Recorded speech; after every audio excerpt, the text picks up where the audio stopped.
Ricardo, na sua palestra você falou um pouco sobre o primeiro degrau que seria a reforma da Previdência. O sentimento generalizado é de que essa reforma é um fato consumado. Isso é verdade, na sua opinião? Há algum risco de que isso não aconteça? E assim, se for realmente uma realidade, já que nós podemos considerar como consumada, quais são os próximos passos aí na agenda do governo de reformas? Quais vão ser as prioridades aí do governo depois da Previdência? Tá. Olha, eu acho que a questão da Previdência está praticamente resolvida, né? A gente já teve situações semelhantes no passado, onde todas as variáveis favoráveis à aprovação da reforma estavam dadas e por algum acidente no meio do caminho ela acabou não sendo aprovada, né? A última delas que a gente lembra é a denúncia que o então Procurador-Geral da República, o Janot, fez contra o Temer. A reforma naquele momento estava praticamente aprovada, com essa denúncia ela travou. Mas supondo que isso não aconteça nos próximos 2 meses, porque é o prazo que nós temos para essa reforma ser ratificada no Congresso, em particular no Senado, né? A minha impressão é que está praticamente aprovada e também o mercado já precificou, ou seja, o fato de ter todas essas vamos dizer, principais tendências positivas em termos de aprovação, já fez o mercado antecipar em boa medida a aprovação. Então não espero nenhum novo salto, vamos dizer assim, na valorização de ativos ou qualquer coisa assim, porque em grossa medida ele já está precificado. Agora, quais seriam os próximos passos, né?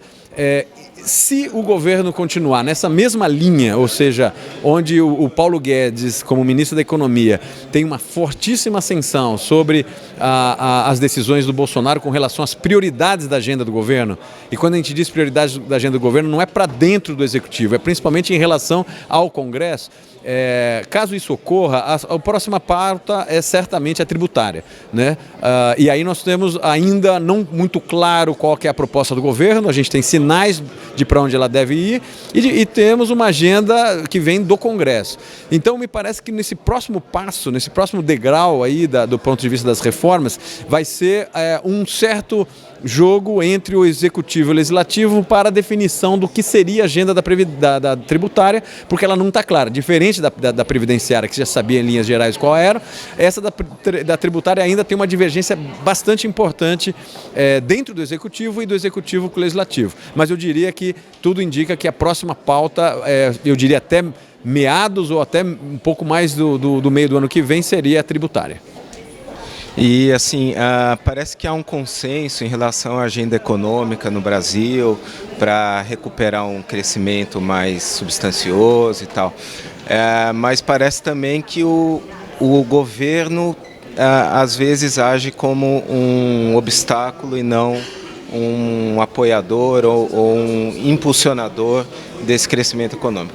Como é que você julga esse desafio de governabilidade do governo e a perspectiva, né, de que ele realmente lidere o país aí para um novo ciclo de crescimento nos próximos anos? Olha, eu acho que a questão da governabilidade no país ela é uma questão estruturalmente complexa, né? O Brasil é um país onde os incentivos do sistema político para a montagem de maioria e a manutenção dessa maioria são baixos, né? Você tem muitos incentivos para uma pulverização das forças políticas, para a atuação de alguns atores que a gente chama dos atores de veto, com capacidade de veto, né? Então não é trivial, não é uma atividade trivial. E não tem a ver com esse governo ou com a anterior, tem a ver com a estrutura do sistema político brasileiro. Bom, dado isso, a variável importante para pensar a governabilidade é a liderança, né, principal do sistema, como ele vai lidar com essa complexidade estrutural para a formação de maiorias. E a liderança principal que a gente tem no país chama-se presidente Bolsonaro. Ele não tem se mostrado, como a sua pergunta indicou, ele não tem se mostrado uma pessoa cuja agenda seja eminentemente a formação de uma maioria em cima de uma agenda específica, etc. Ele tem se mostrado uma liderança muito dispersa, Uma hora ele faz um discurso em favor da reforma, 2 minutos depois ele ataca o presidente da Câmara, ao segundo momento ele faz uma declaração muito polêmica com relação a algum tema de política externa, depois ele faz uma outra, participa de um evento relativo a questões do armamento. Então, o Bolsonaro ele não contribui para a governabilidade. Definitivamente é uma liderança que, mesmo num ambiente muito complexo do ponto de vista de tomar decisão, ele não mostra uma agenda clara e que, enfim, em geral, os analistas indicam que essa agenda clara deveria ser em cima das reformas econômicas, né?